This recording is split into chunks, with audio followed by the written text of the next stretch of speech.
지자체의 지역 소통 방식도 다양해지고 있습니다. 홍남표 창원시장은 시민과의 대화의 시간을 마련해 직접 지역 현안을 듣고 해답을 찾았습니다.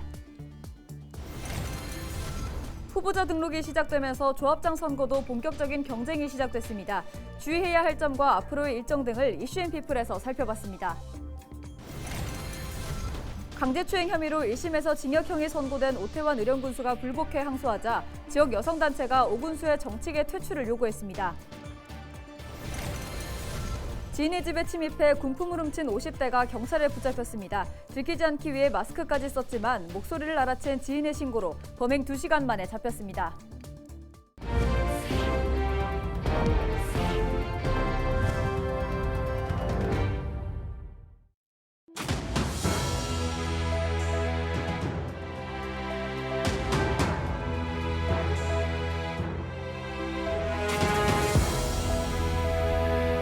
시청자 여러분 안녕하십니까? 헬로티비 경남뉴스입니다. 홍남표 창원시장이 시민들을 만나 지역 현안을 듣는 시간을 가졌습니다. 그동안의 딱딱한 발표 형식에서 벗어나 대화 중심의 자리로 마련됐는데요. 시민들은 시장에게 직접 민원 해결을 요청하고 시장은 생생한 지역의 목소리를 들을 수 있는 시간이었습니다. 표영민 기자입니다. 홍남표 창원시장이 소통 행보에 나섰습니다. 시민과의 대화 자리를 마련한 겁니다. 홍 시장은 딱딱한 분위기를 만드는 시정 운영 발표 시간을 가감히 줄이고 시민과의 직접 대화 시간을 늘렸습니다. 21일 마산 하포구에서 열린 시민과의 대화에서는 열띤 토론이 오갔습니다. 시민들은 전국적인 관심을 받았던 성매매 직결지 폐쇄 이후 소송동의 개발 방향을 물으며 시가 추진 중인 여성인권 기업 공간에 대해 반대 의사를 전달했습니다. 기록관 건립을 지금 어느 쪽에서 추진하고 있어요. 주민과 인근 주택지에 있는 계시는 분들이 거의 대다수가 반대한다는 것을 꼭 기억해 주시기 바랍니다. 홍 시장은 서성동 인근 개발 사업 예산을 확보해 개발 방향을 그리고 있다고 밝혔습니다. 또 여성인권 기록관 건립 문제는 주민 입장에서 고민해 보겠다고 답했습니다. 말씀하셨는데 저는 주민의 의견을 최대한 반영해서 그렇게 추진하도록 하겠습니다. 지역 발전을 방해하고 있는 도심 지역 시내버스 회차장 문제도 제기됐습니다. 특히 시민들은 초중학교 밀집 지역 인근에 버스 회차장이 위치해 아이들의 안전은 물론 소음과 매연 등으로 건강권까지 침해하고 있다고 주장했습니다. 스쿨존 한복판에 시내버스 회차장이 있다는 것 시장님께 권해드리고 의견을 듣고 싶습니다. 홍 시장은 당장 해결이 어려운 문제인 만큼 이해를 부탁하면서 지속적인 해법 찾기에 나서겠다고 밝혔습니다. 사유지가 있다 보니까 꽤 돈이 좀 많이 들어갑니다. 저희들 입장에서 아까 이야기 드린 것처럼 하나하나에 대한 수요를 전부 파악을 해서 우리 가용 예산 하에서 우선순위를 좀 매겨서 그렇게 좀 추진하도록 그렇게 하겠습니다. 홍남표 창원시장이 취임 후 처음으로 지역 5개 구를 돌며 민생 행보에 나선 가운데 기존 형식적인 시민과의 대화에서 벗어나 대화 중심의 문화가 정착할 수 있을지 관심이 모아집니다. 헬로티비 뉴스 표영민입니다. 최근 태국에서 필로폰 50kg, 1,600여억 원 상당을 밀수한 일당이 구속됐습니다. 적발된 마약 밀수량으로 보면 역대 3번째인데요. 무려 165만 명이 동시에 투약할 수 있는 양이라 조금만 늦었다면 시중으로 흘러 들어갈 뻔했습니다. 이렇게 많은 양의 마약 도대체 어떻게 들여온 걸까요? 장보영 기자가 취재했습니다. 지난해 12월 태국에서 필로폰 50kg을 들여온 일당 3명이 검찰에 붙잡혔습니다. 한 하루 약 1,600여억 원 상당, 한 번에 165만여 명이 투약할 수 있는 양입니다. 지난 1월 초 검찰은 대구 수성구에 있는 빌라에 담배 밀수범이었던 63살 A씨를 체포하러 갔다가 우연히 A씨가 밀수한 필로폰을 꺼내는 것을 목격하고 현장 검거했습니다. 다행히 필로폰이 시중에 유통되기 전이었습니다.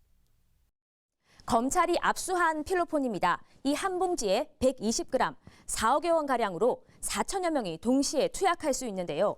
밀수업자들은 390여 개의 이 필로폰 봉지를 화물 운반대에 싣고 몰래 들여왔습니다. 이들이 필로폰 밀수를 위해 사용한 건 화물을 옮기는 데 쓰는 받침대. 검거된 일당은 쓰레기통 수입을 가장해 화물 운반대에 필로폰을 숨겼습니다. 검정색 장갑으로 필로폰을 감싼 뒤 화물 운반대에 파인 홈에 넣고 검정 스펀지를 위에 올려 눈속임했습니다. 태국에서의 쓰레기통 수입이 이례적인 일이라 세관에서 관심을 갖고 있었고 통관 검사도 2차례 진행됐지만 걸러내지 못했습니다.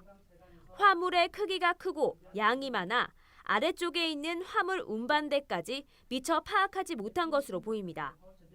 검찰은 이들이 마약 밀수 전과는 없지만 대량 밀수 이전인 11월 사전에 통관이 가능한지 시험해봤던 것으로 확인하고 수사를 확대하고 있습니다.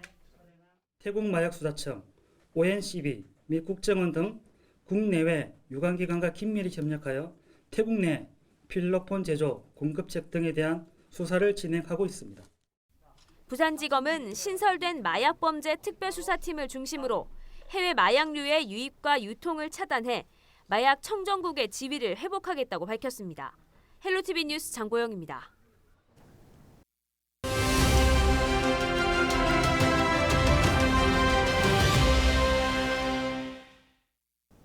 다음 달 8일이면 전국 동시조합장 선거가 열립니다. 21일부터 후보 등록이 시작되면서 이제 경남에서도 본격적인 경쟁이 펼쳐질 텐데요. 자세한 소식 알아보겠습니다. 경상남도 선거관리위원회 차진용 주무관 전화 연결돼 있습니다. 주무관님 안녕하세요. 네, 반갑습니다.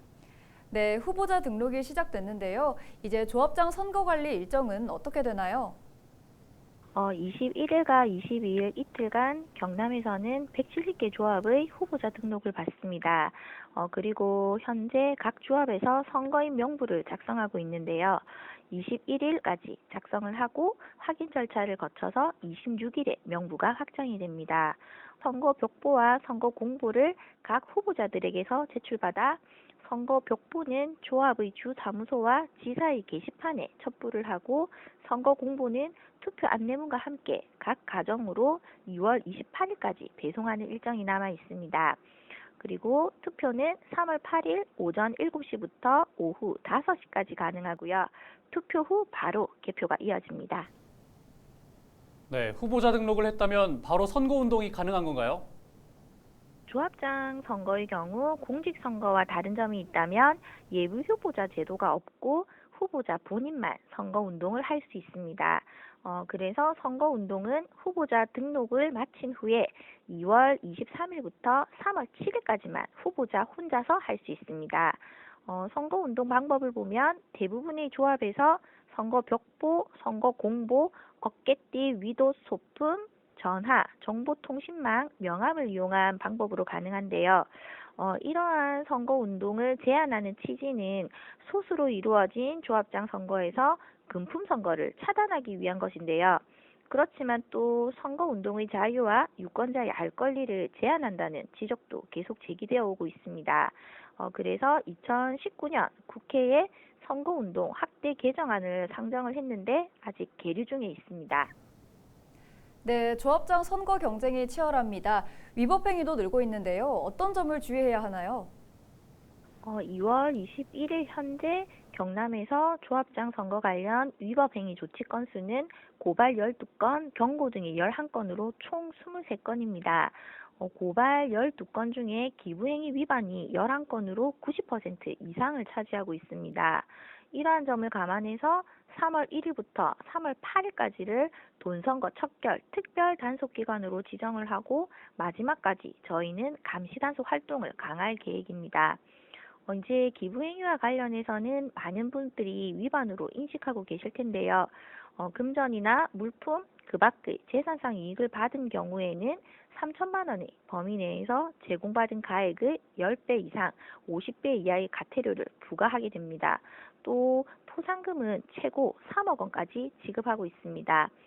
신고 제보는 전국 어디서나 1390으로 해주시면 됩니다. 네, 3월 8일 선거가 얼마 남지 않았습니다. 투표를 앞두고 당부하고 싶은 말씀 있으시면 전해주시죠. 선거관리위원회에서 조합장 선거를 위탁 관리하게 된 배경을 보면 조합이 자체 관리해온 선거에서 금품 수수나 향응 제공 등이 끊임없이 발생하기 때문입니다. 조합원들도 이제는 스스로 인식을 조금 변화시켜서 대수롭지 않게 제공하는 금품이나 의례적으로 건네는 선물을 정의나 미풍양속이 아니라 범죄가 될 수 있다는 경각심을 가지고 이번 선거에서는 깨끗한 문화 정착을 위해 노력해 주시길 당부드립니다. 네, 오늘 말씀 여기까지 듣겠습니다. 주무관님 고맙습니다.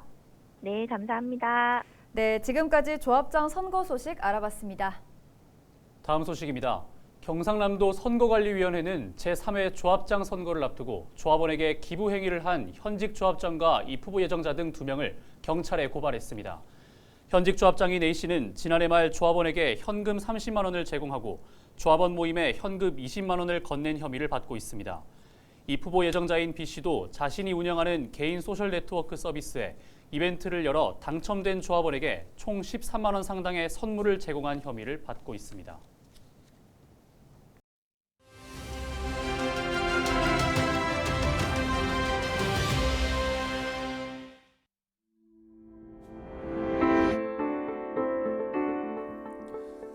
최근 지속적인 은행권 금리 인상에 서민들의 경제적 어려움은 갈수록 가중되고 있습니다. 지난해 예금은행의 중소기업 대출 중 금리가 5% 이상인 대출의 비중은 28.8%로 지난 2013년 이후 9년 만에 최고를 기록했는데요. 이는 전년보다 무려 9.6배나 커진 겁니다. 이런 가운데 시중은행들이 성과급과 퇴직금 등으로 돈잔치를 벌인다는 소식은 서민들의 마음을 더욱 무겁게 만들고 있습니다. 정부와 여론의 비판 목소리가 높아지자 은행권이 부랴부랴 금리 인하 정책을 내놓기 시작했는데요. 먼저 KB국민은행은 오는 28일부터 주택담보대출과 전세자금대출 금리를 최대 0.55%포인트 낮추기로 결정했습니다.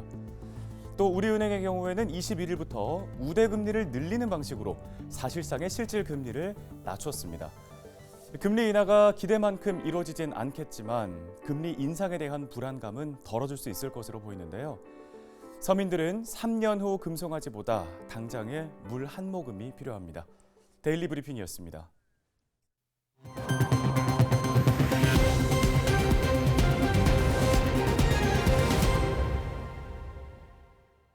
강제추행 혐의로 1심에서 징역형이 선고된 오태환 의령군수가 불복해 항소하자 지역 여성단체가 오 군수의 정치계 퇴출을 요구했습니다.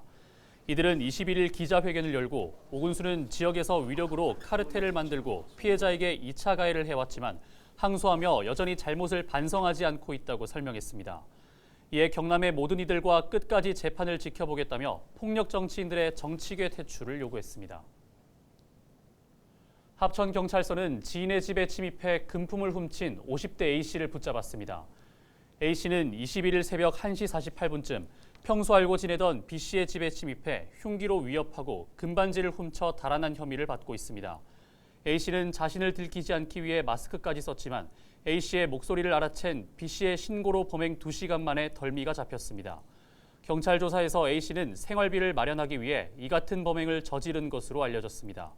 경찰은 여죄 여부 등을 조사한 뒤 A씨에 대해 구속영장을 신청할 계획입니다. 밀양 지역 치매 환자들의 병원 검진을 돕는 안심택시가 3월부터 운영됩니다. 밀양시와 전국 모범 운전자 연합회 밀양지회는 21일 치매 안심택시 협약을 맺고 치매 환자를 위한 병원 이동 서비스에 들어갔습니다. 이 서비스는 치매 환자가 정밀 검진 예약 날짜를 잊어버리는 특성을 고려한 것으로 예약일에 집으로 찾아가 병원으로 안내하고 검진 시 대기했다가 다시 집까지 안내합니다. 밀양 치매 안심택시는 3월 2일부터 운영되며 밀양시는 치매 환자 정밀 검진 날짜를 알려주고 택시 운임을 지원합니다. 김해시가 시민들의 시정 참여를 높이기 위해 올해부터 주민 참여 포인트 제도를 운영합니다. 이 제도는 시민이 정책 수립이나 시행, 평가 등에 참여하면 포인트를 부여하고 일정 포인트에 도달하면 인센티브를 지급하는 제도입니다. 포인트는 10,000포인트가 적립되면 상하반기에 김해사랑 상품권으로 지급됩니다. 이상으로 뉴스를 마칩니다. 함께해 주신 여러분 고맙습니다.